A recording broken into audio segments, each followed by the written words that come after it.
made palpable, and the minatory gauntness of the topmost pines and the wood that breaks downward, its bare boughs a close texture of browns and purples from the pond on the edge of the hill. That day its beauty was an affront to me, because, like most Englishwomen of my time, I was wishing for the return of a soldier. Disregarding the national interest and everything else except the keen, prehensile gesture of our hearts toward him, I wanted to snatch my cousin Christopher from the wars and seal him in this green pleasantness his wife and I now looked upon. Of late I had had bad dreams about him.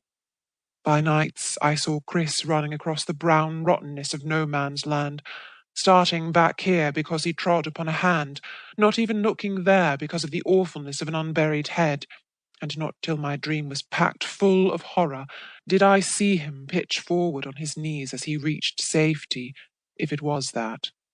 For on the war films I have seen men slip down as softly from the trench parapet, and none but the grimmer philosophers could say that they had reached safety by their fall.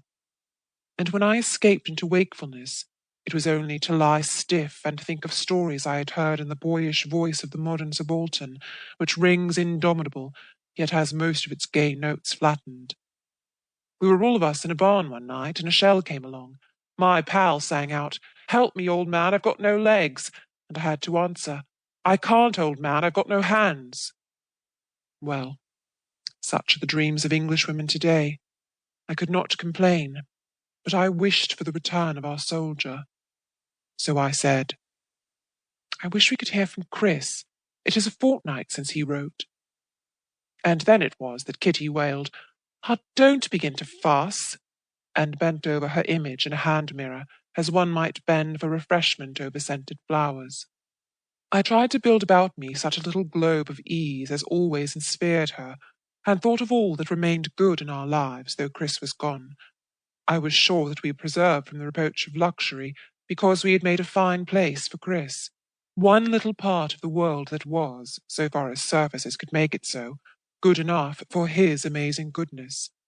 Here we had nourished that surpassing amiability which was so habitual that one took it as one of his physical characteristics, and regarded any lapse into bad temper as a calamity as startling as the breaking of a leg.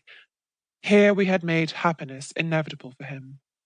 I could shut my eyes and think of innumerable proofs of how well we had succeeded, for there never was so visibly contented a man. And I recalled all that he did one morning just a year ago when he went to the front. First he had sat in the morning room and talked and stared out on the lawns that already had the desolation of an empty stage, although he had not yet gone. Then broke off suddenly and went about the house, looking into many rooms.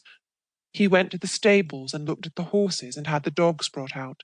He refrained from touching them or speaking to them, as though he felt himself already infected with the squalor of war and did not want to contaminate their bright physical well-being.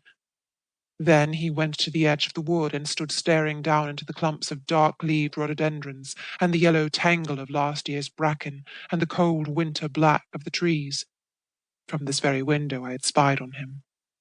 Then he moved broodingly back to the house to be with his wife until the moment of his going, when Kitty and I stood on the steps to see him motor off to Waterloo. He kissed us both. As he bent over me, I noticed once again how his hair was of two colours, brown and gold. Then he got into the car, put on his Tommy air and said, "So long, I'll write you from Berlin."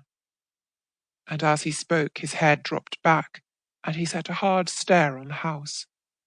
That meant, I knew, that he loved the life he had lived with us and desired to carry with him to the dreary place of death and dirt the complete memory of everything about his home, on which his mind could brush when things were at their worst, as a man might finger an amulet through his shirt.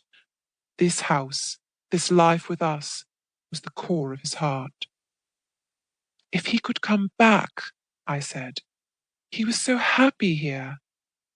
And Kitty answered, "He could not have been happier. It was important that he should have been happy, for you see he was not like other city men. When we had played together as children in that wood, he had always shown great faith in the imminence of the improbable. He thought that the birch tree would really stir and shrink and quicken into an enchanted princess, that he really was a Red Indian,